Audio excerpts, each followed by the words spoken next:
নমস্কার বন্ধুরা, বং স্টাইল কিচেনে আপনাদের সকলকে আরও একবার স্বাগত জানাই। আজ আমি বানাবো এঁচোড়ের কালিয়া। যে কোনো নিরামিষের দিন কিন্তু এই এঁচোড়ের কালিয়া আপনারা বানিয়ে দেখতে পারেন। খেতে কিন্তু ভীষণই ভালো লাগবে, আর এটি কিন্তু বানানো ভীষণই সহজ। এটি কিন্তু ভাত ছাড়াও রুটি, পরোটা সব কিছুর সাথেই খেতে খুবই মজার এবং খুবই সুস্বাদু লাগবে। আসুন তাহলে এই নিরামিষ এঁচোড়ের কালিয়াটা বানানো আমি শুরু করি।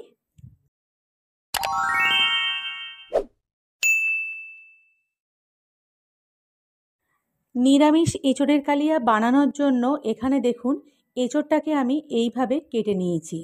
এঁচোড়টাকে কেটে আমি জলের মধ্যে দিয়ে রেখেছি। এবারে জল পাল্টে পাল্টে বেশ কয়েকবার এটাকে আমি ধুয়ে নেব। এবারে এঁচোড়টাকে আমি সিদ্ধ করে নেব। তার জন্য এখানে একটা প্রেসার কুকারের মধ্যে এঁচোড়গুলোকে প্রথমে আমি নিয়ে নেব। তারপর উপর থেকে একটু বেশি করেই জল দিয়ে দেব, এবং জলের মধ্যে আমি দিয়ে দেব 1 চামচ নুন আর হাফ চামচ হলুদ। নুন হলুদ দিয়ে এঁচোড় সিদ্ধ করলে এঁচোড়ের গায়ে কিন্তু কোনো রকম কালো ভাব আসবে না। ওই জন্য এঁচোড়টা এইভাবেই সিদ্ধ করবেন। আর এটি কিন্তু খুব বেশি সিদ্ধ করব না, জাস্ট একটু ভাপিয়ে নেব। দেখুন এখানে এঁচোড় কিন্তু নরম হয়ে গেছে। এই রকমই সিদ্ধ করবেন যেন একবারে এঁচোড়গুলো ভেঙে না যায়। এখানে একটা মিক্সারের জার নিয়েছি। জারের মধ্যে আমি 2 ইঞ্চি আদা খোসা ছাড়িয়ে টুকরো করে রেখেছি, সেটা দিয়ে দেব। 4টে কাঁচা লঙ্কা, ঝালটা কিন্তু বেশি কম আপনারা করে নিতে পারেন। আর এখানে দিয়ে দেব 1 চামচ গোটা জিরে, 1 চামচ গোটা ধনে আর হাফ চামচ গোলমরিচ। এবার সামান্য একটু জল দিয়ে এই সব কিছুর একটা মিহি পেস্ট আমি তৈরি করে নেব। তো বন্ধুরা, এখানে কিন্তু পেস্টটা রেডি হয়ে গেছে, দেখতেই পাচ্ছেন। এবার রান্নাটা শুরু করব।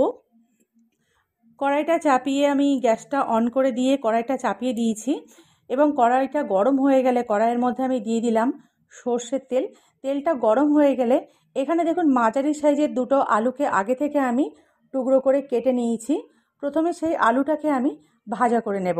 আপনারা যারা এঁচোড়ে আলু খেতে পছন্দ করেন না, তারা কিন্তু আলুটাকে অ্যাভয়েড করতে পারেন। আলু দেওয়ার কিন্তু দরকার নেই। আপনারা কিন্তু আলু ছাড়াও এটি বানাতে পারেন।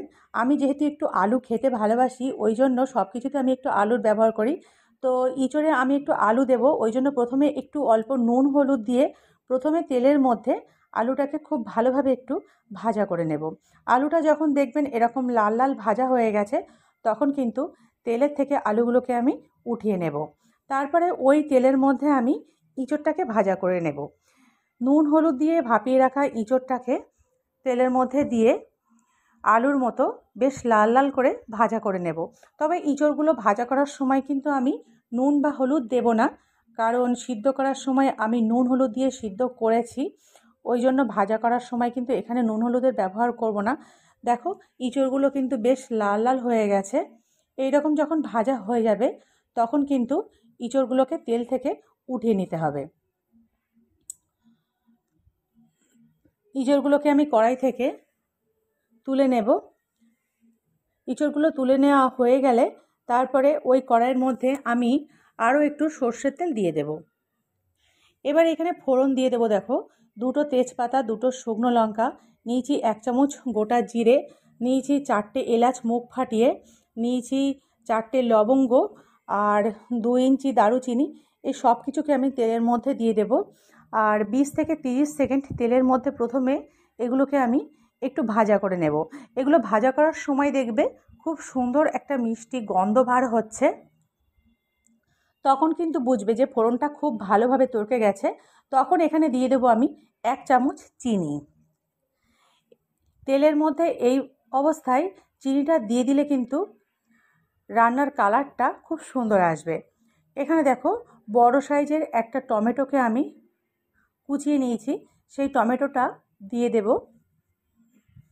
দিয়ে কড়ার মধ্যে বেশ ভালোভাবে কষিয়ে নেব। টমেটোটা কিন্তু সিদ্ধ হয়ে গেলে এবার আগে থেকে তৈরি করে রাখা মশলাটা দিয়ে দেব। জিরে, ধনে, গোলমরিচ, আদা আর কাঁচা লঙ্কা তৈরি করে রাখা মশলাটা আমি কড়াইতে দিয়ে বাকি মশলার সাথে খুব ভালোভাবে কষিয়ে নেব। এইভাবে কষাতে কষাতে যখন দেখবে মশলার উপর থেকে তেল রিলিজ করছে তখন দিয়ে দেবে স্বাদ অনুযায়ী নুন আর পরিমাণ মতো হলুদ গুঁড়ো। এখানে দেখো কাশ্মীরি লাল লঙ্কার গুঁড়ো নিয়েছি, সেটাকে আমি 2 চামচ মতো দিয়ে দিলাম। এটি কিন্তু সম্পূর্ণ অপশনাল। আর এখানে দিয়ে দেবো আমি 4 চামচ টক দই। 4 চামচ টক দই এখানে দিয়ে দিলাম। দিয়ে খুব ভালোভাবে এবার সব মশলাকে আমি 2 থেকে 3 মিনিট সময় নিয়ে কষিয়ে নেব। 3 মিনিট পর এখানে আমি দিয়ে দেব 1 চামচ রোস্টেড কাসুরি মেথি। তারপরে দিয়ে দেব 1 চামচ আমচুর পাউডার। আমচুর পাউডারটা দিলে এই কালিয়ার টেস্টটা দেখবে একদম অন্যরকম আসবে এবং খেতে কিন্তু ভীষণই ভালো হবে। যখন দেখবে মশলাটা ভালো রকম কষানো হয়ে গেছে এবং সাইড দিয়ে এরকম তেল ছাড়তে শুরু করেছে, তখন কিন্তু আমি এখানে ভাজা করে রাখা ইঁচড়টাকে প্রথমে দিয়ে দেব। ইঁচড়টাকে মশলার সাথে এইভাবে কষিয়ে নেব। তোমরা যদি আলু ব্যবহার করতে না চাও তাহলে কিন্তু ইঁচড় শুধুমাত্র এইভাবে মশলার সাথে কষিয়ে নিয়েও তোমরা রান্না করতে পারো, তাহলেও কিন্তু খেতে খুবই ভালো হবে। আর আমি যেহেতু এখানে আলু ব্যবহার করব, ওই জন্য এবার এখানে আমি ভাজা করে রাখা আলুগুলোকে মিশিয়ে নেব। এবার ইঁচড়ের সাথে এবং সমস্ত মশলার সাথে আলুটাকে আমি আরও 2 থেকে 3 মিনিট কষিয়ে নেব। যখন দেখবে কষানোটা এরকম ভালো হয়ে গেছে তখন এখানে আগে থেকে গরম করে রাখা জল দিয়ে দেব। দেখো জলটা দেওয়ার পর একটু খুন্তি দিয়ে আলু ইঁচড় খুব ভালোভাবে একটু খুন্তি দিয়ে ওপর নিচ করে মিশিয়ে নেব। তারপর যখন দেখবে ঝোলটা এরকম ফুটতে শুরু করেছে তখন কিন্তু আমি ঢাকা দিয়ে দেব যতক্ষণ আলু আর ইঁচড় খুব ভালোভাবে সিদ্ধ না হয়। আমি ঠিক 10 মিনিট পরে ঢাকনাটা খুলে দিলাম। আর যখন ঢাকনাটা বন্ধ করেছি তখন কিন্তু অবশ্যই ফ্লেমটাকে একদম লো করে রেখেছিলাম। দেখো এখানে আলু ইঁচড় খুব ভালোভাবে কিন্তু সিদ্ধ হয়ে গেছে। এবার এখানে আমি দিয়ে দেব 1.5 চামচ গরম মশলার গুঁড়ো আর দিয়ে দেব এখানে 2 চামচ ঘি। ঘি আর গরম মশলাটা কিন্তু এখানে মিশিয়ে নিলেই ইঁচড়ের কালিয়া প্রস্তুত হয়ে যাবে। এইভাবে নিরামিষের দিন ইঁচড়ের কালিয়া বানিয়ে দেখো, খেতে কিন্তু ভীষণই ভালো লাগবে। আর আমি আশা করছি আজকের রেসিপিটা তোমাদের সকলের ভালো লাগবে। গ্যাসটা অফ করে দিয়ে 5 মিনিট আমি ঢাকা দিয়ে রাখবো। 5 মিনিট পরে ঢাকনাটা খুলে তোমাদের দেখাচ্ছি। দেখো এখানে ইঁচড়ের কালিয়া কিন্তু সম্পূর্ণ প্রস্তুত হয়ে গেছে। যে কোনো নিরামিষের দিন এইভাবে ইঁচড়ের কালিয়া বানিয়ে দেখো, পরিবারের সকলে কিন্তু ভীষণ পছন্দ করবে।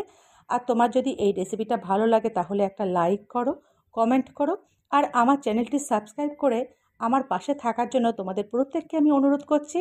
তোমরা সকলে ভালো থেকো, সুস্থ থেকো। নতুন একটা ভিডিওর সাথে খুব তাড়াতাড়ি আমি হাজির হব।